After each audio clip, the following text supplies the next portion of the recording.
Welcome back to my YouTube channel. I am advocate Divya.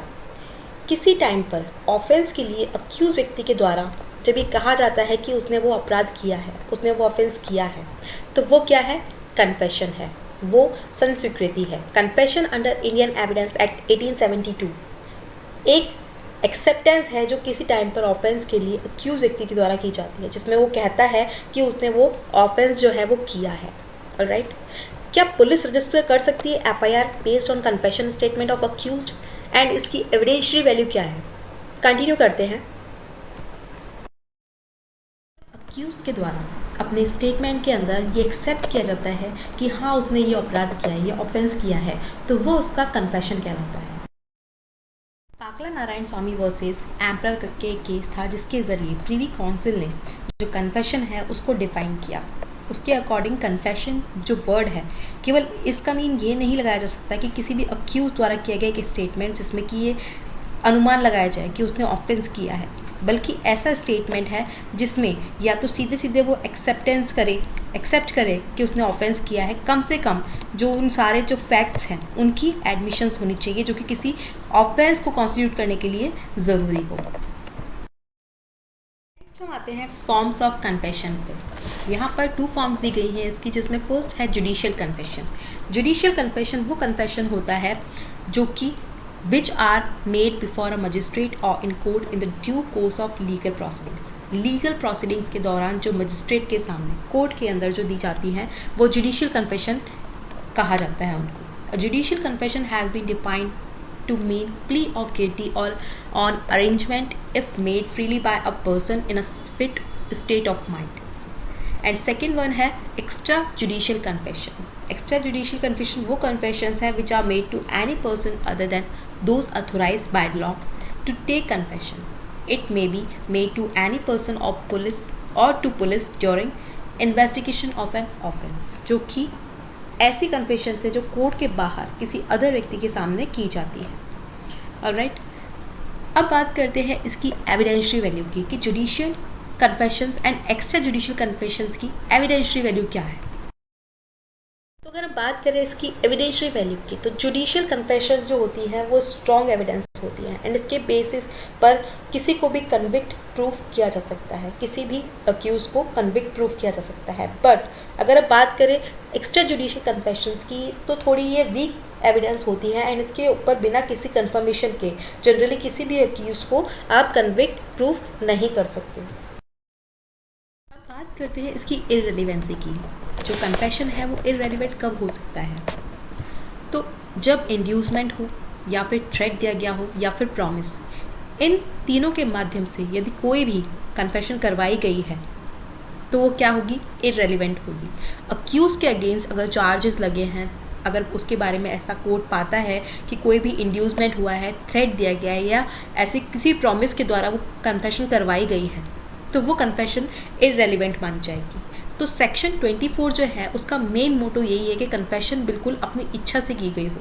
अगर किसी भी प्रकार का प्रेशर दिया जाता है तो वो क्या होगी? इररिलेवेंट मानी जाएगी।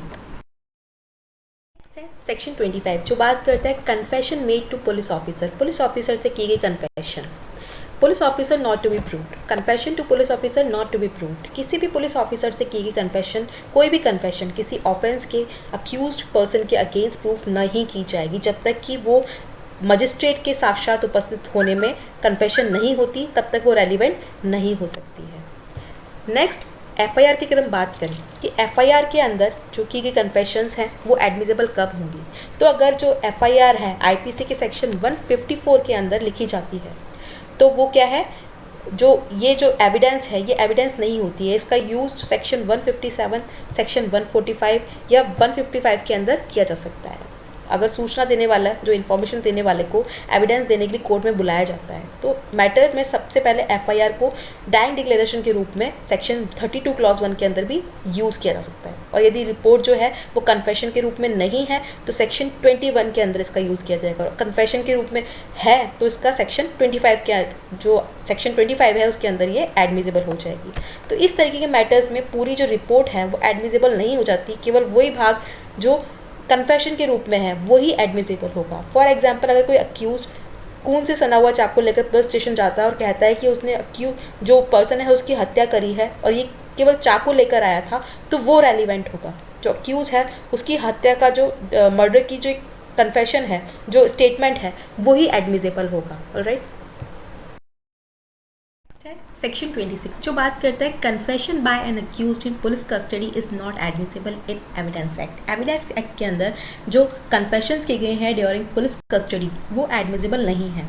सेक्शन 26 के अकॉर्डिंग जो पुलिस कस्टडी में की गई कन्फेशंस हैं वो कन्फेशन करने वाले व्यक्ति के अगेंस्ट प्रूफ नहीं की जाएंगी जब तक कि वो मजिस्ट्रेट के सामने प्रेजेंट नहीं हो जाता है। एंड सेक्शन 27 जो है ये एक्सेप्शन है सेक्शन 25 एंड सेक्शन 26 का, जो कि बात करता है डिस्कवरी ऑफ फैक्ट्स के बारे में। सेक्शन 27 जो है वो 25 एंड 26 के जो प्रिंसिपल्स हैं उनका एक एक्सेप्शन है। वैसे तो पुलिस की कस्टडी के अंदर की गई कन्फेशन जो है वो इररेलेवेंट है, लेकिन सेक्शन 27 के अकॉर्डिंग जब किसी अक्यूज से जो पुलिस कस्टडी में है जो भी इंफॉर्मेशन मिली है और उसके रिजल्ट के तौर पर किसी भी फैक्ट का पता चलता है, तो ऐसी जानकारी का उतना ही पार्ट जो कि फैक्ट की खोज से पहले मतलब क्लियरली रिलेटेड है वो उससे, तो वो क्या होगा, वो पार्ट रेलिवेंट होगा, चाहे वो इंफॉर्मेशन ऑफेंस की कन्फेशन के रूप में ही क्यों ना हो। ऑलराइट, सेक्शन 28 जो कि एक्सेप्शन है सेक्शन 24 का। सेक्शन 24 ये बात करता है कि इंड्यूसमेंट, थ्रेट या प्रॉमिस के द्वारा कोई भी अगर कन्फेशन करवाया जाता है तो वो इररेलेवेंट होगा। इररेलेवेंसी की बात करता है सेक्शन 24, जबकि सेक्शन 28 जो है इसका एक्सेप्शन है, जो ये बात करता है confession made after removal of impression caused by inducement, threat और प्रॉमिस रेलिवेंट। कि कन्फेशन जो कि इंड्यूसमेंट, थ्रेट या प्रॉमिस के द्वारा थे जो इररेलेवेंट थे, उसके रिमूवल के बाद में जो कन्फेशन होगा वो रेलिवेंट हो जाएगा अपने आप ही। ऑलराइट, जैसे ही ये चीज़ दूर होगी, इंड्यूसमेंट, थ्रेट या प्रॉमिस की जो ये पॉइंट्स हैं ये दूर होंगे, वैसे ही वो जो कन्फेशन है वो रेलिवेंट हो जाएगा। नेक्स्ट है सेक्शन 29। सेक्शन 29 बात करते हैं confession otherwise relevant not to become relevant because of promise, secrecy ETC. Section 29 क्या कहता है कि सेक्शन 24 का ये भी एक्सेप्शन है। अकॉर्डिंग टू सेक्शन 24, जैसा कि हमने देखा कि जो भी प्रॉमिस के द्वारा करवाया गया कन्फेशन है वो इररेलेवेंट होगा, बट सेक्शन 29 के अकॉर्डिंग कुछ सर्कमस्टेंसेस के अंदर जो कन्फेशंस हैं वो सेक्शन 24 के अंदर रेलिवेंट नहीं होंगे, जबकि इसको सीक्रेसी जब सीक्रेट रखने का कोई प्रॉमिस दिया गया है तो वो इररेलेवेंट नहीं माना जाएगा। सेक्शन 30 जो बात करता है consideration of proved confession affecting person making it and other jointly under trial for same offence. कि जब एक से अधिक पर्सन जो है being tried jointly for the same offence,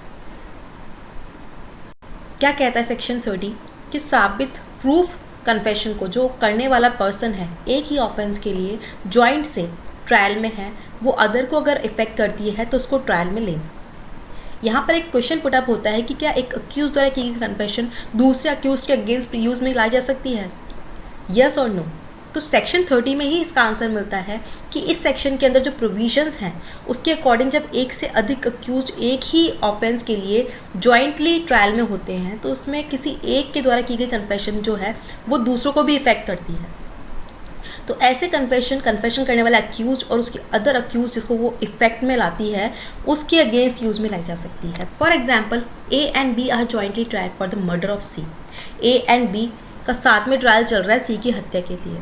ये प्रूफ किया जाना है कि ए ने कहा था कि बी और मैंने सी की मर्डर किया है, तो बी के अगेंस्ट इस कन्फेशन के इफेक्ट पर जो कोर्ट है उस पर विचार लाया जा सकता है।